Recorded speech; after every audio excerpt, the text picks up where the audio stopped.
Hello guys and welcome back to Planet 40k. Today we're going to be talking about the Necrons Canoptek Reanimator. Important questions to ask yourself before sticking one in your list. Now before we do, make sure you're liking and subscribing to the channel. Canoptek Reanimator, we've got questions such as what unit should it sort of follow and linger around? How does it stack up in comparison to a Canoptek Spider? And other questions. Let's get on with them. So what unit or units should it be lingering around, following? Now the reason I say following, it can't of course be led, it can't go within a unit. It would be cool if it could, but that's not the case. But it does have an aura as an ability which is only 3 inches, so it needs to be quite close to a unit, and it basically allows you to have an additional D3 in your reanimation, whatever phase it is. It could be your standard command phase reanimation roll, it could be a stratagem that uses reanimation. Whenever you use reanimation you get an additional D3. So in a lot of places you can actually start to stack this up quite nicely. So what units should it be following around? I've got a load of units on the screen for us. I'm going to go through them all one at a time briefly. Let's start with the Warriors. Warriors, they've got their own unique ability, their numbers is Legion, where they get to re-roll reanimation rolls. So re-rolling both the D3 rolls would be quite handy, especially if you get a 1 out of the D3. You're definitely going to re-roll it, but you're going to have 2 dice to do that with, which is kind of cool. And of course resurrection orbs and things like that will help along the way, alongside stratagems such as the Undying Legion stratagem, which is in the Awakened Dynasty, which enacts reanimation protocols as just one of the examples. So Warriors, that works quite well. They go down quite easily as well, especially without Oracle the Diviner. Canoptek Wraiths I put in here. They're quite a tough nut to crack unless your opponent uses like Epic Challenge and just takes out the Technomancer and then you feel no pain's gone. But having reanimation plus reanimation again, of course, well, it's reanimation plus, that's not what I meant, is it? You know what I mean? Reanimation and then an extra D3 for reanimation, and then the Technomancer's ability to heal D3. It could again start to stack up quite nicely. We've got the Doomstalker in here because you could be playing the Canoptek Court potentially. Maybe you've got a trifecta of 3 Doomstalkers on your home objective, and you stick a Reanimator right in the middle of them, and you're basically saying to your opponent, you've got to delete one. You've got to literally take one out in before my command phase comes, or before I get to do reanimation from some sort of stratagem. There's one, I believe, in the Canoptek Court which happens at the end of the fight phase, or is it when you get charged? It's one of those, you know the one. I think it is the one when you get charged, in fact, and you get to reanimate that way. I put the Nightbringer on the screen, but it could apply to any of the Catan really. They're extremely tough. Toughness value of, I always get this forgotten. It's either 11 or 12, isn't it? I'm going to check because, you know, we should always get the things right. I can't remember every stat, guys. Let's just have a little look.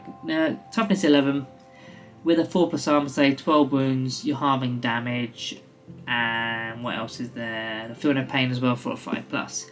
So once your opponent gets through all of that, you then reanimate a standard, and then you get an extra D3 to reanimate.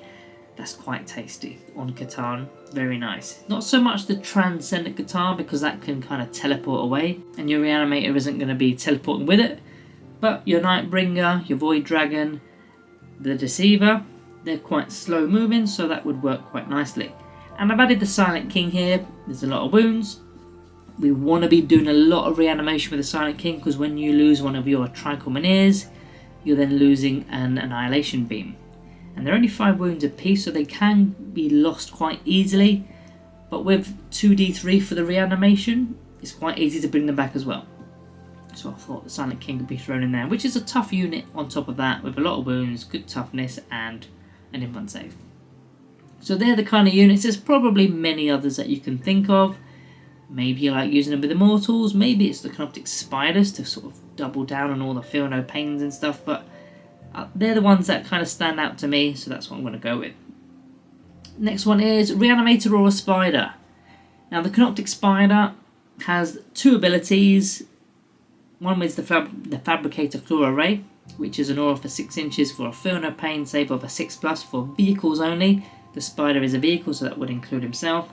But if the Silent King is nearby, or the Doomstalkers, maybe Doomsday Arcs and so on, You're getting a Feel No Pain, Monoliths too, in fact, some of the bigger stuff. You also can use the Gloom Prism, which is a 5+ Feel No Pain save against psychic attacks and mortal wounds. So you get to use both of those on a spider. Now, the Reanimator and the Spider are both 75 points, so they're the exact same points cost as each other. Both have got the defensive traits, we've just gone through them, the Reanimation Beam versus the Fabricated Claw Ray and Gloom Prism. So they've both got decent defensive stats, buffs. So the Feel No Pain save I think is quite strong, especially on the larger vehicles with a lot of wounds, like the 24 wound kind of models. You then get to roll, effectively 24 dice. Obviously it's not going to happen at the exact same time, it's going to happen throughout the game, but that's 24 dice. So on average, if you take 1/6 of those, 4 of them will be a 6. That's just as averages go. And of course this doesn't even include reanimation, so you might get some wounds back and then lose some again. So as a minimum, on average, if that makes any sense, it's going to take, instead of 24 wounds, it's not going to take 24 wounds, it's going to take 28 wounds on something that has 24 wounds to begin with. That's just for the 6+ Feel No Pain save against vehicles. Now the 2d3 on the reanimation with the Reanimator is kind of similar, but it's kind of not similar. I mean, you are guaranteed to be getting wounds back with the Reanimator, whereas with the Spider you do need to roll the 6. But like I said, if you've got loads of wounds to start with and your opponent is targeting your Tesseract Bolt or your Monolith, for example, you're going to lose those wounds and then you're going to be rolling dice. And as far as averages go, you will roll a 6 at some point. So they kind of have their bonuses both ways. The real difference though is one of these models has a 4+ Feel No Pain save, and neither of them have the Invuln, but the other one has some fairly decent weaponry, whether it's in melee or at range, which of course is the Spider. The Spider's got the 2 particle beamers and the Automaton Claws, I believe they're called, which, that works in 2 different phases there, which is pretty decent. Devastating wounds at range, strength 8 in melee, which is pretty decent. It's not too bad. The Reanimator's not really shooting that great, and it's not really fighting that great. We'll probably get onto that in a bit. But both of those, things have merit. A 4+ Feel No Pain save is quite rare in the game. 4+. It's basically the same as like removing half the damage as an average, because anything that comes through, you just 4+ Feel No Pain save, job done. Ignore it. But what I like about the Reanimator is, if you don't kill it and it's got 6 wounds, if you aren't able to kill it, then it's effectively going to be guaranteed to get 2d3 wounds back in the command phase, or potentially a different phase again, stratagems and so on. So it's one of those like I don't know if you play Chaos Demons, they've got the what they call Beasts of Nurgle, and if you don't kill them in a phase, they just get all their wounds back. It kind of feels a bit like that.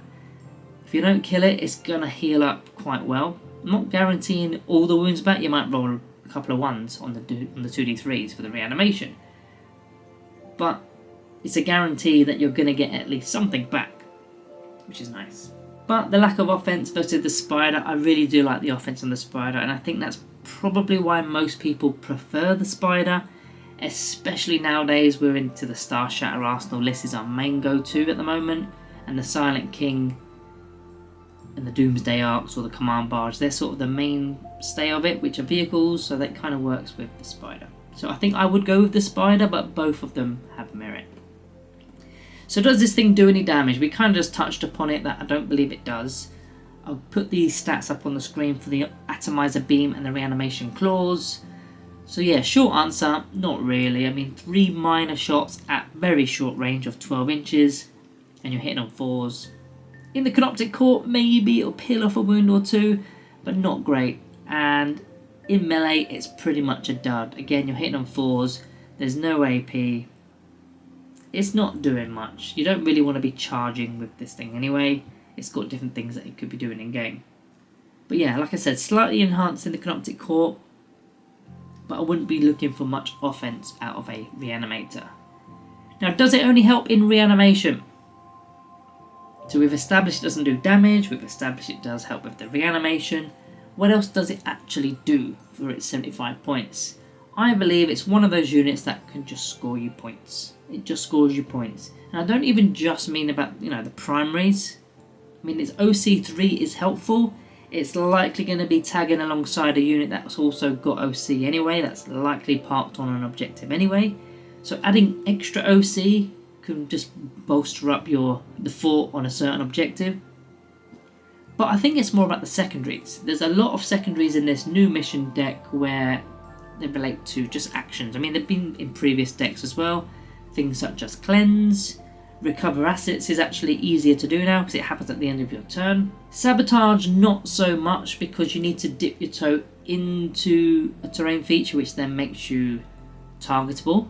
Obviously, line of sight needs to obviously happen, but if they get line of sight, I mean, it is quite a tall-ish model, so they probably will get line of sight.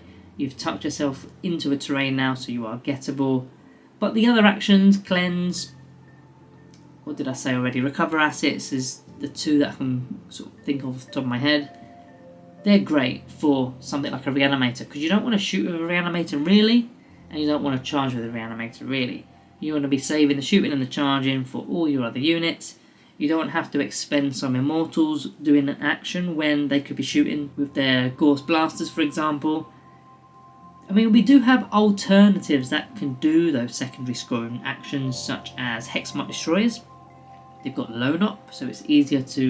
You don't even need to hide sometimes. You could be in plain sight, but Lone Op prevents from being shot at far range. You've got other action heroes. Maybe it's going to be Canoptek Scarabs that are near a Cryptek because they gain OC all of a sudden. They can do an action. Maybe it's a single Locust Destroyer, the little ones that are now gone up in points. I believe they're like 40 now, aren't they? Not the heavy ones. And even 60-point Flayed ones. They can do a job. They can do an action. None of those, though, have a Feel No Pain save in the way that a Reanimator does. The Hexmark is probably the best of the pick, though, the best of the bunch with the Lone Op ability. So yeah, that 4+ Feel No Pain save is quite a rare thing, really, in the game. Next, we've got what's it mean, or what's being a walker actually mean. It's got the walker keyword within its keywords. To be honest, it doesn't mean much. It's a bit of a dud, especially this model. We can do heroic intervention as we are a walker, a vehicle walker, but we're not going to gain the charge bonus. But we're not going to be doing much damage anyway, so it's only really for a bit of movement. Maybe you need a bit of extra OC on an objective, but your opponent is still going to get to fight the fight phase, so you may just lose your model. Might not be worth it. There are other things to do with Walker where you can, as long as your base can fit through gaps, then your model can fit through gaps, but the model's thin. It's thinner than the base itself, so it doesn't really apply to a Reanimator. So being a Walker at the moment doesn't really do much. It's pretty crap. Other than heroic intervention, which also is crap for a Reanimator. So yeah, that war keyword is pretty redundant. Does it have any other interactions within this codex? I'm mainly thinking about detachments here. There's a few minor interactions with most of the detachments really. Got the Canoptek Core obviously for the rerolls of ones, and there's a few strats in there. In fact, there's a reactive subroutine, so you can make a normal move of the Canoptek unit in your opponent's movement phase. That's as long as they get within 9 inches. It is, yeah. Couldn't find it for a second. Yeah, if they get within 9 inches, maybe they're lining up a charge. You can move back up to 6 inches, helpful, or just move onto an objective and put your OC there, helpful. And you've got the suboptimal facade, which I did actually mention earlier. In your opponent's charge phase, you could potentially reanimate with that Canoptek unit, your Reanimator, helpful. We've got interactions in the Star Shatter arsenal. It is a vehicle, so you gain assault. You're not really going to care too much about the +1 to hit against enemies on objectives because that's not that offensive. Now there is one stratagem in here, which is Endless Servitude. One Necrons unit at the end of the fight phase, you can reanimate. Very similar to the Canoptek Core. You've got another reanimation option there.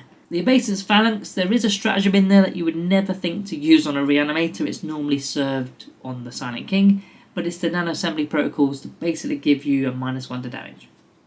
You might want to go for it, I don't know. You might do. Just remember, you do have a 4+ Feel No Pain save on every damage roll anyway, so it's probably statistically not worth actually spending CP there. Other interactions, you've got the Hypercrypt Legion. This is another one that I would never really think of using until making this video. Quantum Deflection, the 4+ invulnerable save on a vehicle. You normally save that for your monolith because it doesn't have an invuln save. I tend to not take a monolith in the Hypercrypt Legion anyway. So other vehicles, you may have a Reanimator. That's quite a nice little bit of a tanky unit for 75 points. I mean, you could use that after using Cosmic Precision, throw them in there, enemy backlines, maybe you've got the Behind Enemy Lines card. Maybe you've got the Established Locus card as well. And you just go behind enemy lines, do the action, establish locus, 4+ feel no pain save, 4+ invuln save on top of that. It'd be quite nice there, quite a nice little combination that makes your opponent kind of have to work much harder to get rid of your Reanimator.